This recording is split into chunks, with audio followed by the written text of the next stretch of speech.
ஒரு அழகான ஆற்றில் பல வகை மீன்கள் மகிழ்ச்சியாக வாழ்ந்து வந்தன. அந்த ஆற்றின் நடுவில் நீலா என்ற ஒரு சிறிய மீன் இருந்தது. நீலா மிகவும் புத்திசாலியும் உதவி குணம் கொண்டதுமாக இருந்தது. மற்ற மீன்கள் எப்போதும் அதன் ஆலோசனையை கேட்பார்கள். ஒரு நாள் ஆற்றில் திடீரென நீர் குறையத் தொடங்கியது. பெரிய மீன்கள் பயந்து ஒருவருக்கொருவர் சண்டை போடத் தொடங்கின. ஆனால் நீலா அமைதியாக இருந்து அனைவரையும் ஒன்றிணைத்தது. நாம் ஒன்றாக இருந்தால் எந்த ஆபத்தையும் எதிர்கொள்ளலாம் என்று அது கூறியது. நீலாவின் யோசனைப்படி அனைத்து மீன்களும் ஆற்றின் ஆழமான பகுதியில் சென்று மறைந்தன. சில மீன்கள் காயமடைந்த போது மற்ற மீன்கள் அவற்றை பாதுகாத்தன. சில நாட்களுக்குப் பிறகு மழை பெய்து ஆறு மீண்டும் நிரம்பியது. அப்போது பெரிய மீன்கள் தங்களின் தவறை உணர்ந்தன. சிறிய மீனாக இருந்தாலும் நீலாவின் அறிவும் ஒற்றுமையும் அனைவரையும் காப்பாற்றியது.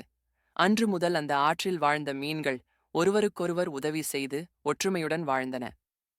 நீதிக்கதை: ஒற்றுமையும் அறிவும் இருந்தால் எந்த பிரச்சனையையும் வெல்லலாம்.